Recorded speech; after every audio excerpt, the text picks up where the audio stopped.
Thanks for joining me for another episode of Fancy Cooking with Nancy. I'm Chef Nancy and let's get into it.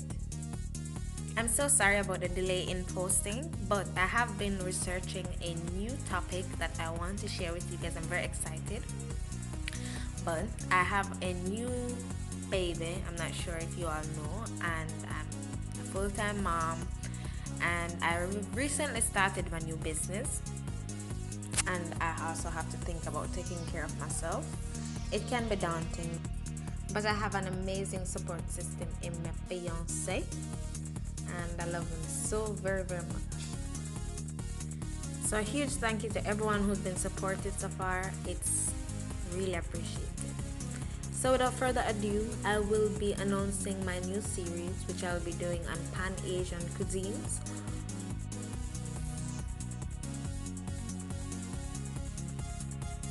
And I will be calling this series Asian Exploration. Let me know if you like it in the comment section below. So I'll be creating a signature dish from 5 countries that I felt particularly inspired by, giving you tips and tricks along the way. Asia is the world's largest continent by landmass and population, with more than a half of the world's population. Although China and India dominate the mainstream media, there are 48 countries in Asia, with many of the lesser known ones having unique and exquisite cuisines. There are 5 distinct regions in Asia: East Asia, Southeast Asia, Central Asia, South Asia, and West Asia. Each region has its own climate, geography, and cultures that influence and shape the local cuisines. There will be a link below to learn more about the different regions. So in this series, I will be covering 5 countries, and they are Indonesia, Vietnam, China, Malaysia, and Japan. So I'll be giving some recipes that you can do at home in your kitchen, very easy, and using accessible stuff that's here in Jamaica. So stay tuned. So I will be starting with Indonesia, and it's located off the coast of mainland Southeast Asia in the Indian and Pacific Oceans. It is the largest country in Southeast Asia, and it's composed of some 17,500 islands, of which more than 7,000 aren't inhabited. So we will be making a recipe from around this region, just giving you the flavor profile that they usually work with. So I'll be making chicken satay with a peanut sauce, curry spicy Thenus lobster, and beef brined eggs. So this is the Thenus lobster, and it can be found in warm waters, so that means it's here, and it's also in Asia, in the Indian and Pacific Oceans. It is not an endangered species, so it's clear for the eating.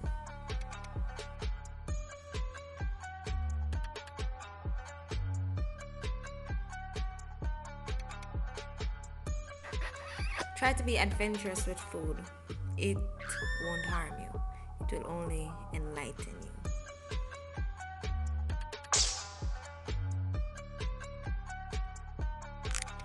Now we're gonna cut this lobster in half. I know this might be a little graphic for some of you out there, but it's a part of life, you know. So I'm gonna chop this in half and get it cleaned.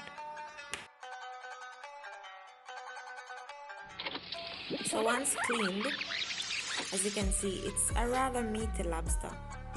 You know, it has way more meat than I thought it would, but we'll see how it goes once it's cooked. So we're gonna make a marinade for our chicken. So we have 1 tablespoon brown sugar, 1 tablespoon oyster sauce, 2 whole chilies chopped, 1 teaspoon salt and pepper, 1 tablespoon ginger, 2.5 teaspoon curry powder, half tablespoon fresh turmeric, 2 whole garlic minced, and half cup coconut milk. We're gonna mix that all together.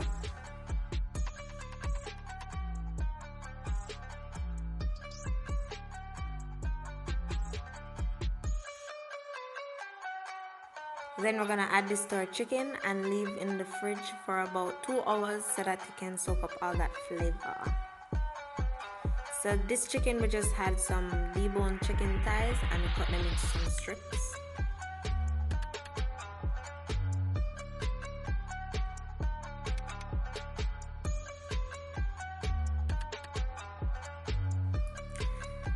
So I did a little dab for a little taste.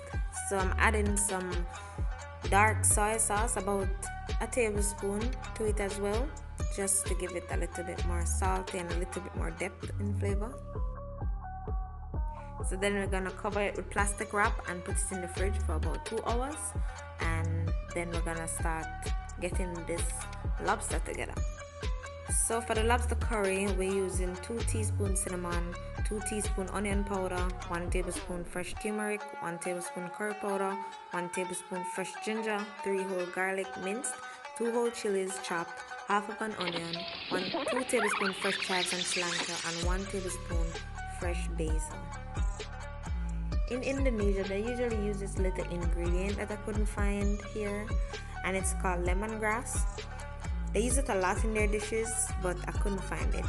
So maybe for future episodes I will have it. But for now, you can look it up, lemongrass, and it's used a lot there as well.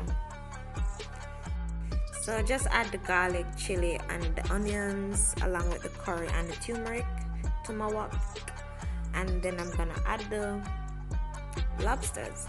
However, I add a little water because I didn't want my season to burn. And then I'm gonna add all those lobsters in there.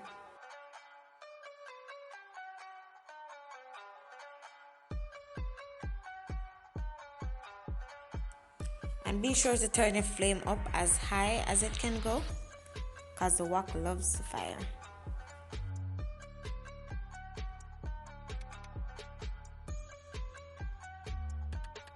So now I'm gonna add my onion powder and my cinnamon.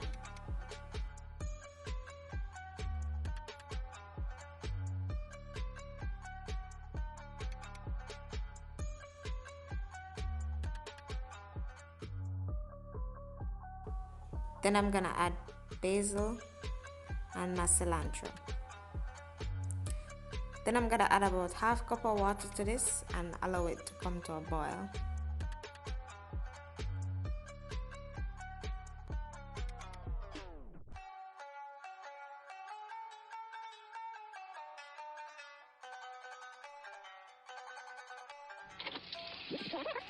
So then I'm gonna add 2 tablespoons of coconut milk and about half tablespoon of sugar, and I'm just gonna boil this until it's reduced, and that's when it's ready.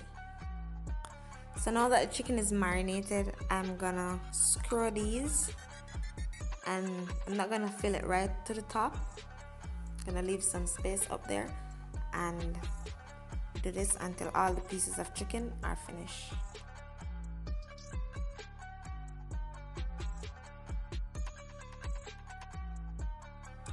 So once the chicken is cured and all ready, I'm gonna oil my grill pan, and I'm gonna use a brush so that I can get on top of the grill line so that it's completely covered to prevent the chicken from sticking.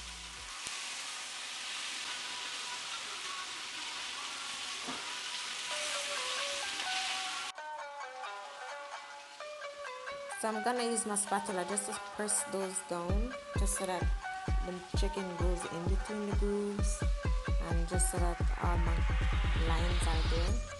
And you don't flip the chicken unless they can move. You don't try to force them to move. You keep them there until they can flip over pretty easily. That's when you know that the caramelization is done. So just keep trying to move them until you can.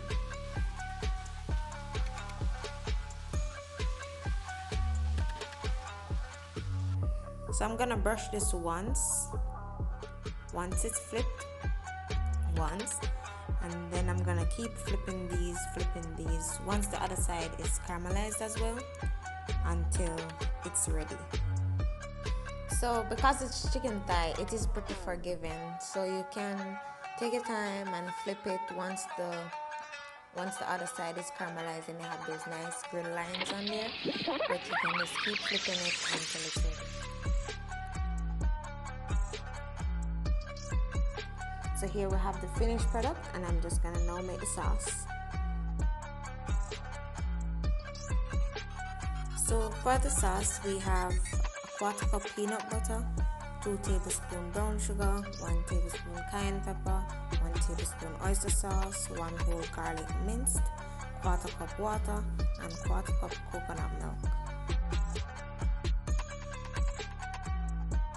So I'm gonna use my hand blender to mix this together, but you can also use a whisk if you don't have one.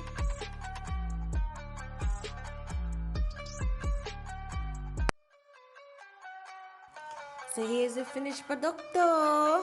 I hope you guys enjoyed. I served it with some fresh vegetables because I do serve the dishes like that, and some white jasmine rice. I also forgot to put the eggs on there, so we'll do that now.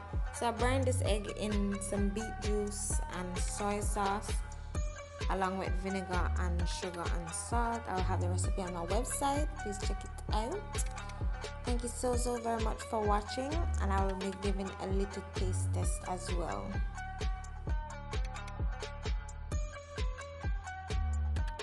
So the meat for this lobster isn't as plump or as big as I thought it was gonna be once it's cooked, but it's pretty okay in terms of flavor. It's not as flavorful as the lobster we're used to, but it's decent.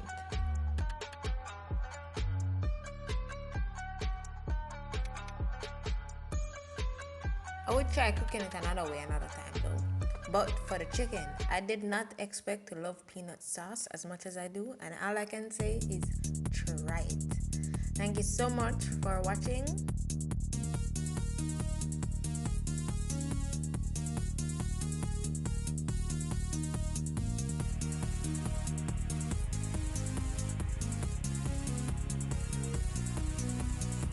So thanks to everyone who stopped by to take in my little video. I'm really excited to do this topic. I really love Asian food and their culture, and I'm so excited to go on this journey with you guys. And I'm so excited to see what we will learn and what we will find in this wonderful world of food. So please subscribe below, and please drop a like if you do like. And thank you so very much for stopping by.